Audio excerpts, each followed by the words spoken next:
ರಾಜಾಧಿರಾಜ.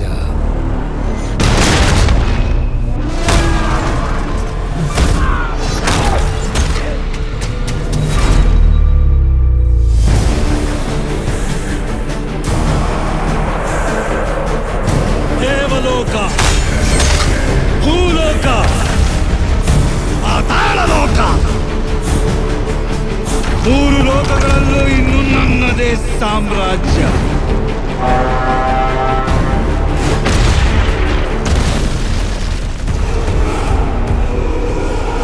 ರಾವಣ ರಾಜ್ಯ. ಸೃಷ್ಟಿಗೆ ಸಂಕಷ್ಟ ಒದಗಿದಾಗಲೆಲ್ಲ ಮಹಾವಿಷ್ಣು ಸ್ವತಃ ಅವತರಿಸಿ ಅದನ್ನು ರಕ್ಷಿಸಿದ್ದಾನೆ. ನನ್ನ ಜ್ಯೇಷ್ಠ ಪುತ್ರ ರಾಮ.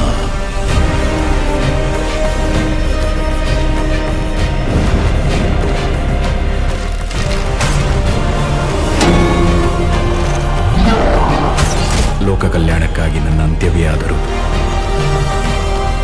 ಅದಕ್ಕೆ ನಾನು ಸಿದ್ಧ.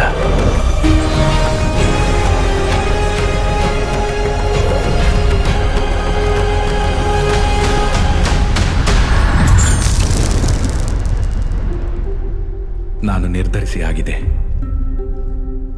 ಒಬ್ಬ ಪುತ್ರನಾಗಿ ನನ್ನ ತಂದೆ ಕೊಟ್ಟ ಮಾತನ್ನು ಪಾಲಿಸುವುದು ನನ್ನ ಕರ್ತವ್ಯ. ನಿನಗೆ 14 ವರ್ಷಗಳ ವನವಾಸ.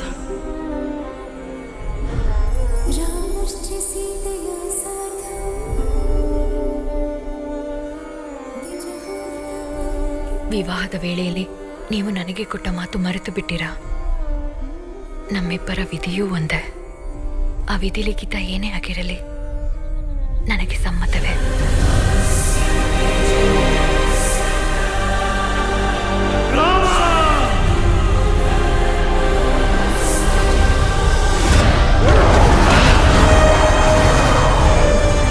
ಜನಸ್ಥಾನದ ರಾಜಕುಮಾರಿ ಶೂರ್ಪಣಖಿ.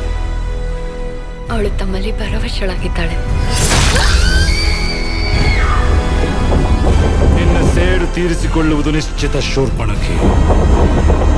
ರಾಮನ ಮೃತ್ಯು ಘೋರವಾಗಿರುವುದು ಅಪಮಾನ, ಘನಘೋರವಾಗಿರುವುದು. ರಾವಣ 3 ಲೋಕದ ಅಧಿಪತಿಯಾದರೆ ಆ 3 ಲೋಕಗಳ ಸಾಕ್ಷಿಯಾಗಿ ಅವನನ್ನು ವಧಿಸುತ್ತೇನೆ. ನನ್ನ ಸೀತೆಯನ್ನು ನಾನು ಮರಳಿ ಕರೆತರುತ್ತೇನೆ.